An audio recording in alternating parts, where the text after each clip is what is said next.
En la segunda intervención me permito presentar al maestro Miguel Ángel González Romero, quien es docente del Instituto de Administración Pública de Puebla, profesor e investigador de la Facultad de Contaduría de la Benemérita Universidad Autónoma de Puebla, egresado de las licenciaturas en Contaduría Pública y Derecho por la UAP. Cuenta con maestrías en Finanzas Públicas por el Instituto de Administración Pública del Estado de Puebla, así como Gestión Pública Aplicada en el Instituto Tecnológico de Estudios Superiores de Monterrey, Campus Puebla. Asimismo, cursó la especialidad en Finanzas en la Facultad de Contaduría Pública de la UAP y además es doctorante en Economía Política del Desarrollo. Es socio director del despacho AMC Business SC, consultoría de entidades públicas y privadas, y conferencista nacional e internacional, quien nos compartirá su conocimiento con respecto a la ponencia denominada Gasto Público con enfoque en la recuperación.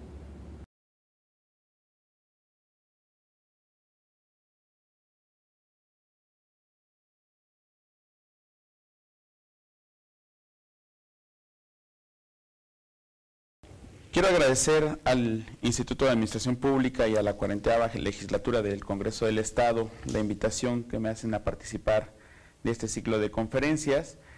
Es sumamente importante hablar del papel del Estado y del ejercicio del gasto público cuando estamos atravesando una emergencia sanitaria como la que nos presentó el COVID-19 a nivel internacional, y eso se ha venido complicando en términos incluso ahora de una eminente y posible crisis económica, no solamente local, insisto, sino además a nivel internacional. En ese sentido, algunas consideraciones que me gustaría presentar para todos y cada uno de ustedes a manera de introducción es que esta emergencia sanitaria decretada por la Organización Mundial de la Salud el 30 de enero pasado, pues revolucionó la vida de la humanidad en términos culturales, primero, económicos, sociales, de comunicación, de traslado, y pues en este sentido la relación que existe entre la sociedad y el gobierno, gobierno-sociedad. Una emergencia que, insisto, a manera primordial empezó desde el punto de vista sanitario, pues hoy, debido a los escenarios que hemos estado viendo, pues empiezan a complicar y empieza a convertirse en una emergencia de índole económica, financiera, o incluso la falta de liquidez dentro de los mercados está complicando un poquito el funcionamiento de la economía a nivel local y a nivel global, y en ese sentido pues se han aumentado tanto las incertidumbres como los riesgos, no solamente financieros, económicos, sino también sociales y políticos. Y bueno, pues esto hace que las decisiones, no solamente privadas, sino también públicas, en este caso las decisiones gubernamentales, cobren una relevancia importantísima. Los recursos pues preocupan, las necesidades empiezan a ser cada vez mayores, los recursos empiezan a ser limitantes, y además en un sentido desde el punto de vista de la administración pública, pues nos enfrentamos a que esta pandemia fue decretada después de que todos los presupuestos públicos habían sido ya aprobados, autorizados, publicados y diseñados, y en ese sentido pues habría que reorientar el sentido de la programación y de la presupuestación en todos los órdenes de gobierno, municipal, estatal y federal. Las relaciones de producción, distribución y consumo, que son las relaciones económicas, pues empiezan a debilitarse, empiezan a fracturarse, pero también empiezan a cambiar. Hoy las condiciones de mercado que teníamos previstas al inicio de este 2020 pues son totalmente distintas a las de ahora. Incluso la movilidad social nos ha venido a dar otros elementos totalmente distintos a lo que habíamos previsto antes de que comenzara este ejercicio fiscal. El manejo de los recursos públicos entonces cobra un sentido y una significación bastante importante.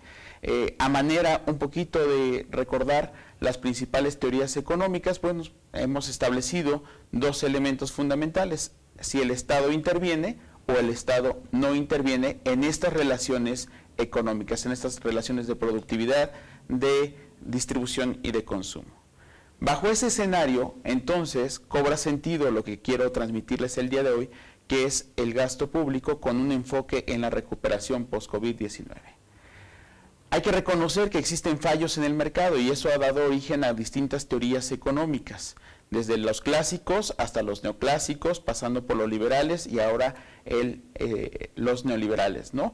En ese sentido, los fallos del mercado, bueno, pues tienen que ver con externalidades como las que estamos viviendo en estos momentos, la diferenciación entre los bienes públicos y los bienes privados, el bien común de la sociedad, la falta de competencia a través de la imposición de monopolios, de duopolios y algunos de estos elementos característicos de los mercados no competitivos. La falta de equidad, sin duda alguna, convierte entonces a estos fallos de mercado también en temas de gran envergadura desde el punto de vista social. Y bueno, los ciclos económicos, que quienes somos críticos del capitalismo, pues sabemos que son inherentes a los ciclos económicos las crisis. Por lo tanto, hablar de crisis no es hablar de algo distinto a lo que el propio modelo nos ha propuesto. Sin embargo, aquí habría que hacer un primer planteamiento. ¿Cuál es la función del Estado? Cuando nos preguntaba Enrique Cabrero por ahí del 2011 en alguno de sus artículos, decía, el Estado tiene mucho que ver con la visión académica, con la visión cultural y los pesos culturales y sociales de quien está gobernando en esos momentos, para saber entonces cómo generamos un tipo de Estado.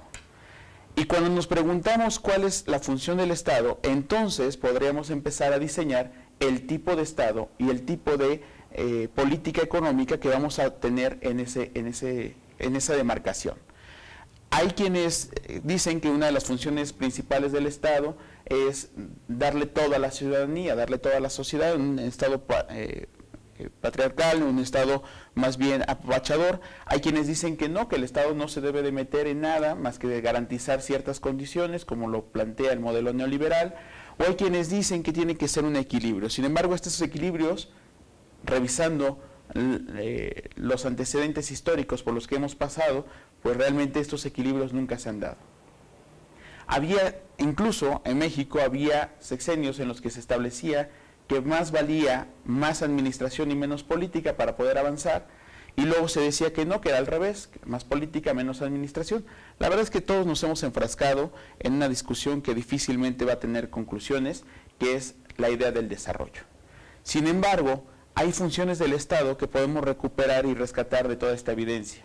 Primero, pues la función principal del Estado está en regular la actividad económica. Eso incluso lo encontramos en la Constitución Federal, en el artículo 25, 28, que habla de la rectoría del Estado en la economía y en la planeación. Estabilizar la economía sabiendo si nos metemos o no nos metemos, si regulamos o no regulamos. La libertad de la regulación o desregulación, pues nos ha llevado a complicaciones hoy como los que está viviendo el sistema de salud, ¿no?, en todo el país, pero no solamente en México, a nivel internacional. Haber dejado en manos de los privados el sistema de salud hoy tiene complicaciones que nos ha costado, pues no solamente dinero, sino además vidas. Establecer los impuestos como un elemento característico del poder económico, del poder político del Estado, para tratar de generar una mejor redistribución de la riqueza. Y bueno, pues en un plano muy rosa decimos que en la teoría de los ingresos, decimos que los impuestos, pues es una carga del Estado a los particulares con la finalidad de dejar un poquito más el equilibrio en la distribución de la riqueza en un país. Proporcionar bienes y servicios, pero aquí viene la pregunta, ¿qué tipo de bienes, qué tipo de servicios son los que va a proporcionar el Estado? ¿A quién se los va a proporcionar y a quién no se los va a proporcionar? ¿De dónde se van a financiar? Y además saber si ese mismo que va a financiar estos servicios los va a disfrutar. Esa es una disyuntiva de las políticas públicas, de la Escuela de las Políticas Públicas, no es que Miguel Ángel González lo esté diciendo. Las políticas públicas en cualquier escenario nos han dicho que hay un óptimo de Pareto, es decir, no todos los que son los destinatarios de la política pública son quienes disfrutan esta política pública, ¿no? Y en ese sentido, habría que debatir otra vez sobre, en estos momentos, a quiénes proporcionar estos bienes y servicios, qué tipo de bienes y servicios vamos a proporcionar y cuáles no. Y finalmente, la intención de todo esto es redistribuir la riqueza. No podemos hablar de crecimiento económico sin hablar de desarrollo económico. El mundo entero, a pesar de las crisis económicas, se espera que incluso este año, que ha sido muy complicado, el PIB internacional, el PIB mundial, no sea decreciente. ¿Qué quiere decir esto? Vamos a seguir produciendo, vamos a seguir generando riqueza. El gran problema y la gran disyuntiva es si esta riqueza llega a todos y se distribuye de igual manera, ¿no? Un poquito de equidad, hablando de justicia. Estas características las podemos ir vinculando y haciendo paquetes de decisión, como nos los enseñó el PBR en México a partir de la propuesta de la CEPAL a finales de los 90, ¿no? La gestión pública incluso dice, cuando no te alcanza tienes que buscar las formas, tu gobierno tienes que buscar las formas de administrar y de generar una gestión más eficiente, y por eso es que van a encontrar en este diagrama que les presento una serie de vinculaciones que no precisamente deben de ser así, sino que cada estado podrá irlas diseñando y cruzando dependiendo las características propias de lo que suceda, ¿no? Uno de los grandes errores, quisiera aquí acotar, uno de los grandes errores de las políticas públicas es que pensamos que una política pública exitosa en alguna latitud del mundo puede ser copiada tal cual en cualquier otra latitud y va a tener los mismos resultados. Eso es un error. Está demostrado y tenemos evidencia de que esto no ha sido así. Ahí está el consenso de Washington, por ejemplo, con sus 10 pasos y algunos otros elementos que podríamos discutir en otra ocasión. Por lo tanto, con todo esto, la pregunta es, ¿el Estado debe de intervenir o no debe de intervenir? En circunstancias como las de ahora, creo que debe de haber un intervencionismo estratégico, no dictatorial, no con tintes políticos, sino más bien con una estrategia de recuperación económica y de recuperación social, de reconstruir el tejido social, tal como lo decía Luis Villanueva, uno de los grandes teóricos de las políticas públicas en México. Entonces, cuando hablamos de esto, es discutir, y yo creo que hoy quienes son los tomadores de decisiones públicas tendrían que tener mucha claridad de si vamos a intervenir en la economía, en qué sentido vamos a intervenir, bajo qué lógica y bajo qué estrategia vamos a intervenir en la economía, o simplemente no intervenir y dejar que las cosas fluyan. Sin embargo, eso también tiene sus riesgos y hoy los estamos viviendo y se han quedado plenamente demostrados. La recomendación entonces es que el crecimiento económico debe de aumentar y expandir a la producción.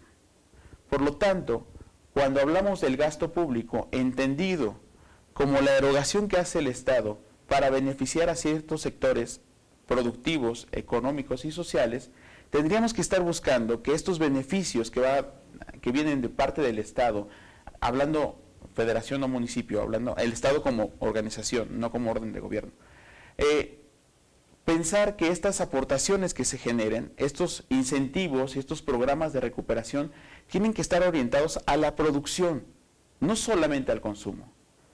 Es decir, un apoyo social que va directo al consumo genera presiones en el proceso productivo. Si el proceso productivo no se acelera de igual manera, entonces lo único que vamos a generar es una sobredemanda. Y esta sobredemanda va a traer consecuencias del aumento insostenido de los precios, que a eso se le llamamos procesos inflacionarios. Entonces, no pensemos en una recuperación inmediata, sino en una recuperación expansiva, en una recuperación de largo plazo. Hablemos de políticas públicas y no hablemos de políticas gubernamentales. El logro del pleno empleo, como lo decía Keynes, ¿no? Contratamos gente para que haga hoyos en las calles y luego contratamos gente para que los tapen, generamos empleo, ingreso, consumo, mayor empleo. Esto generó grandes avances en teoría económica y en teoría del gasto público y en teoría de la intervención del Estado después de la gran crisis del 29-33 del siglo pasado. Sin embargo, también tenemos evidencia de que este tipo de intervencionismos no son de largo alcance, no son de largo plazo. En el 39 volvimos a caer en una crisis profunda. Entonces, sí, el pleno empleo dirigido a la producción, dirigido a la expansión y dirigido a los sectores principales, a los sectores primarios. Eso va a generar entonces estabilidad de precios. Yo quisiera hacer un llamado aquí, insisto, a los tomadores de decisiones, a que tengamos claridad y altura de miras en una estrategia de recuperación de largo plazo y no solamente de que salgamos de la pandemia y todo regrese a lo mismo. No, esta pandemia, este proceso del COVID-19 nos ha dejado mucha claridad de que no podemos regresar a lo mismo, en todos los sentidos. El equilibrio de la balanza de pagos, eso es importantísimo. Hoy mismo se está discutiendo si la deuda gubernamental es buena o no es buena, si nos endeudamos o no nos endeudamos, si hacemos lo mismo del pasado o hacemos cosas distintas. La verdad es que yo he aprendido a lo largo de mi vida profesional y asesorando a muchos sectores gubernamentales que la deuda no es mala ni es buena. La mejor respuesta es depende. Si me voy a endeudar para generar condiciones de producción y de competitividad, entonces bienvenida a la deuda. Pero si lo voy a generar para generar gasto público irresponsable o gasto corriente solamente, pues entonces la deuda no debe de ser un camino, ¿no? Y bueno, al final la equidad que se busca es en la distribución de la renta y de la riqueza. En síntesis, las finanzas públicas presentan algunos elementos que nos podrían dar claridad hacia dónde van las decisiones gubernamentales, el enfoque de las políticas públicas y el diseño de las políticas públicas, ¿no? Hablar del gasto público es hablar entonces de tratar de responder estas tres preguntas que encontramos al final. ¿Para qué se gasta? ¿Quién lo gasta? ¿Y en qué se gasta? Y cuando contestemos esas preguntas y diseñemos una política pública de manera estratégica, entonces el gasto público será responsable. Entonces el gasto público será un mecanismo y una vía de recuperación en crisis y en momentos como los que hoy estamos viviendo a partir de lo que nos plantea el COVID-19. A manera de conclusión me gustaría dejar un par de reflexiones más que grandes conclusiones. El papel del Estado será fundamental en este momento. Es extremadamente necesario y urgente que replanteemos cuál es el papel del Estado bajo la lógica que nos presenta el COVID-19. Decisiones de intervenir o no en los procesos económicos, sí, pero de manera estratégica, no de manera política, no de manera electoral, incluso ni siquiera de manera mediática. Aquí hay que asumir costos y esos costos son diseñando una política estratégica. La línea entre el asistencialismo y lo estratégico es muy delgada. Por favor, quienes nos están escuchando y que son tomadores de decisiones y se van a enfrentar a esto, hay que tener mucha claridad de cuáles van a ser los sectores clave. No solamente se trata de asistir socialmente, se trata de generar elementos, ¿no? Como dice aquel viejo pensamiento, incluso bíblico, no les des un pescado para que coman hoy, enséñales a pescar para que coman toda la vida. Entonces, esta línea me queda muy claro que es muy, a veces incluso invisible, muy delgada y a veces incluso invisible. Entonces, tener mucho cuidado y mucha claridad en lo que estamos buscando. El regreso a las actividades esenciales y no esenciales, la forma de asumir los retos de la nueva normalidad, es tarea del Estado, pero también es tarea de la sociedad. Es un efecto de corresponsabilidad, es un efecto compartido, tal como nos lo enseñó la Escuela de las Políticas Públicas. La rectoría económica del Estado tiene que ser asumida por el Estado. El Estado tendría que generar entonces condiciones de mercado, pero también el mercado tiene que generar condiciones gubernamentales para que esto se dé de tal forma que la recuperación sea democrática, solidaria y universal. Muchas gracias por su atención, estoy a sus órdenes y les agradezco nuevamente al Instituto de Administración Pública y al Congreso del Estado y los felicito por esta iniciativa. Muchas gracias.